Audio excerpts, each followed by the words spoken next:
Bonjour et bienvenue dans cette nouvelle édition de notre JT dédiée aux catastrophes naturelles. Nous consacrerons ce numéro aux ouragans qui ont été particulièrement intenses à la fin de l'été. Tout de suite, voici les titres. Nous commencerons justement ce JT avec un reportage sur les conséquences macroéconomiques des catastrophes naturelles de grande ampleur. Nous verrons ensuite de manière plus précise comment ces événements ont touché les Antilles françaises. Et nous finirons ce JT avec les dernières actualités CatNat dans le monde. Les ouragans Harvey, Irma et Maria ont provoqué des dégâts considérables pendant les derniers mois, notamment aux États-Unis et en France. Mais au-delà des pertes matérielles, l'impact de ce type de catastrophe sur l'économie s'étalera sur plus. Les petites Antilles et les États-Unis, en septembre dernier, ont été particulièrement dévastateurs. La facture atteint 95 milliards de dollars de pertes assurées selon Swiss Re, si l'on additionne les dommages des ouragans Harvey, Maria, Irma, ainsi que ceux des récents tremblements de terre au Mexique. Mais les conséquences de ce type de catastrophe vont au-delà des pertes humaines et matérielles. Les effets en cascade peuvent être conséquents. Dans des pays avec faible ou moyen capacité, les impacts de ce genre de choses impliquent une redirection de financement public vers la reconstruction, vers la réhabilitation, etc. Et ce ligne budgétaire, ces fonds-là étaient avant dédiés aux investissements dans les secteurs de développement social du pays, soit dans le secteur éducation, santé, etc. Le gouverneur du Texas a estimé que les dommages causés par l'ouragan Harvey coûteraient entre 150 et 190 milliards de dollars à l'économie américaine. Ce coût en ferait la catastrophe naturelle la plus chère depuis ces 30 dernières années.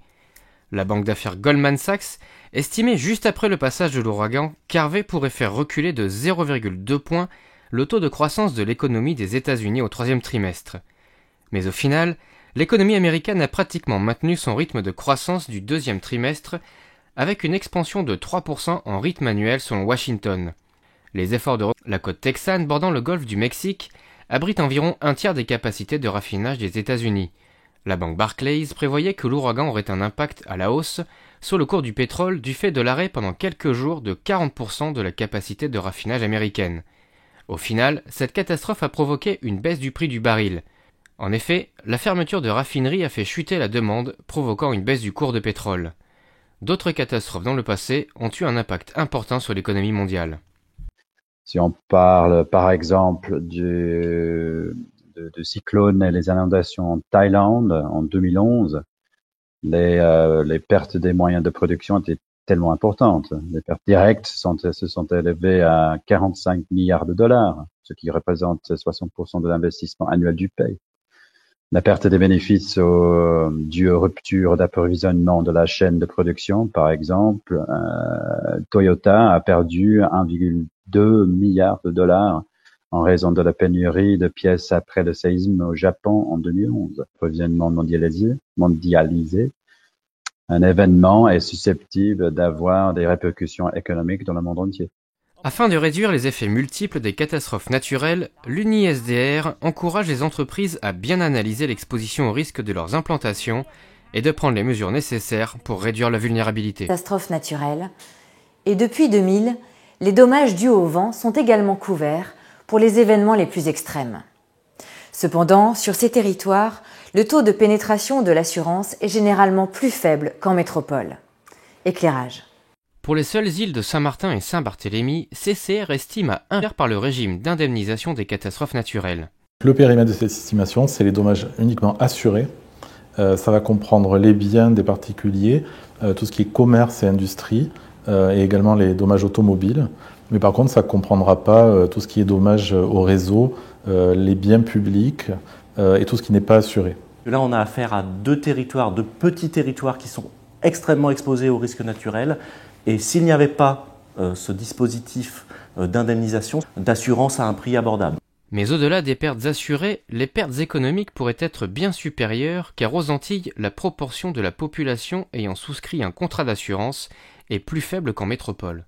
Le taux de pénétration des assurances aux Antilles est particulièrement faible. On l'estime aux environs des 50%.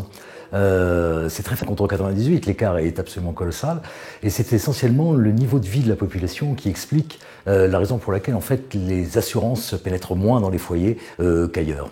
Le régime des catastrophes naturelles couvre les dommages aux habitations, aux véhicules et aux entreprises, dont les pertes d'exploitation.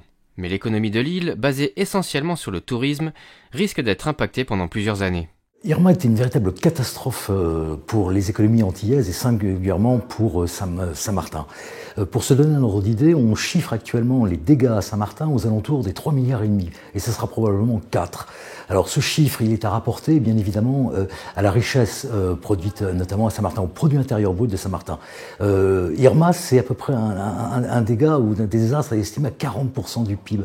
Si je fais la comparaison avec la métropole, c'est comme si nous avions eu un dégât de l'ordre de 800 milliards en France métropolitaine, pour un PIB qui vaut à peu près 2000 milliards. Vous voyez, donc l'économie est à genoux, la population, une grande partie se trouve sans toit, tout est à reconstruire.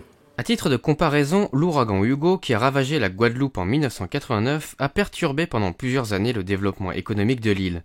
La destruction des infrastructures EDF et France Télécom avait coûté à l'époque 670 millions de francs et l'économie touristique avait chuté d'1 tiers sur 2 ans. La production de canne à sucre avait chuté de 64% en seulement 1 an, alors que la filière banane avait aussi été fortement impactée.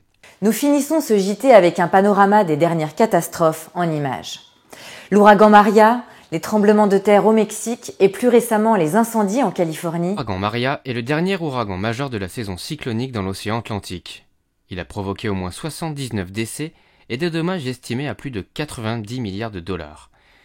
Il a particulièrement heurté l'île de la Dominique, les îles Vierges des États-Unis et surtout Puerto Rico qui avait déjà été touché par l'ouragan Irma. 80% des récoltes de l'île ont été ravagées par l'ouragan, avec des pertes estimées à 780 millions de dollars. Le Mexique a connu une série noire de tremblements de terre en septembre dernier. Le premier, le 7 septembre, de magnitude 8,1, a été le plus violent recensé au Mexique depuis 100 ans. Le deuxième, le 19 octobre, de magnitude 7,1, a provoqué 337 décès et 1900 blessés. Le gouvernement estime que le coût de la Rocaine, 250 000 personnes ont été sinistrées et plus de 50 000 logements sont à reconstruire dans leur intégralité. Le nord de la Californie s'est enflammé mi-octobre dans les pires incendies de l'histoire de cet État américain. Au moins 90 000 hectares partis en fumée, près de 5 700 bâtiments détruits, 41 victimes, 88 disparus, c'est le lourd bilan de ces incendies.